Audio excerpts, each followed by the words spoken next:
every first Saturday of the month, we're going to be doing a live Q&A on our Facebook page, which you can follow at Beauty Beyond an Inner Secret -short. The link is in the comment section below. And this past Q&A, we got several great responses, so we're going to give you a few examples. So, number one, this is from Amanda Stram. Hi, are you planning on continuing this story into like a series or a feature film? Great question, Amanda. So the answer is yes. With this short film, we're going to be doing a teaser for what I hope to be a feature film, whether it be a single, a two-part, or a trilogy. That's yet to be figured out. This huge story is so big and so complex that the best way to try and show everyone what it's going to be like is to do the short film. So that's where the idea came from. This way everyone gets at least a taste of the vision, the stories, the character, and basically you just multiply that into a much bigger movie.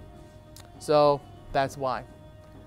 Moving on to our next person, which is Jeff Hart. What gave you the inspiration for this short? Good question, Jeff. Actually, so right near the end of graduation, when I was at Toronto Film School, I knew I wanted to make a fantasy short film. And so the very first thing I started doing was Google searching fantasy images. And whenever I found an image that stood out to me and was one that I particularly liked because it suited what I had envisioned as far as fantasy is concerned, I would just download it and put it in a file, basically a collection of these fantasy images.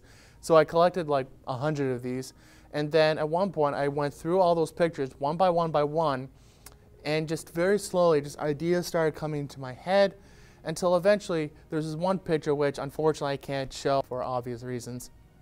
But there's this amazing photo of this castle in the distance which kind of looked like something from China. And then in the sky was this humongous battle between a dragon, a phoenix, and a serpent. And so that's where the concept came along. It all started with that.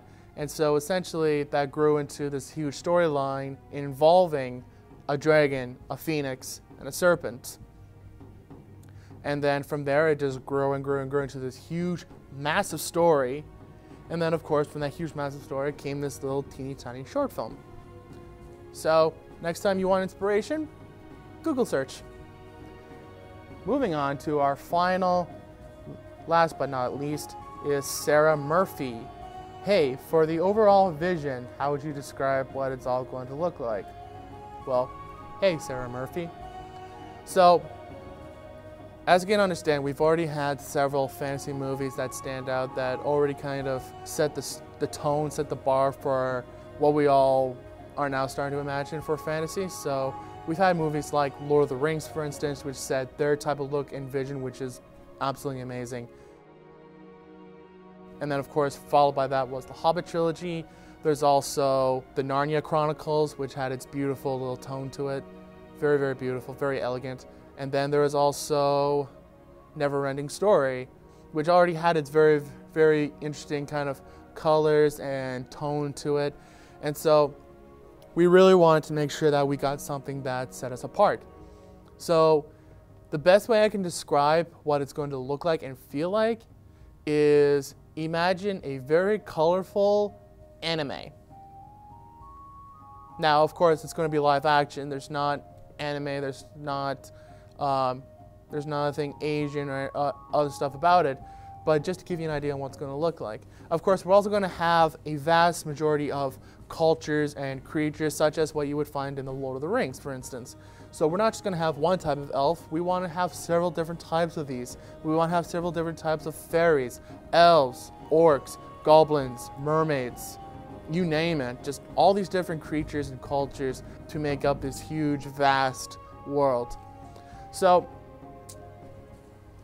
thank you very much, Sarah, for that question. So that just gives you an idea on what happened this past Saturday. Now, every second Saturday, this upcoming Saturday, we're going to be doing another live Q&A, but on Twitter, which you can follow us at BBAIS_short. And we'll be doing these every second Saturday of the month. So make sure you join us for that and send in your questions, and we'll let you know about those in our next blog.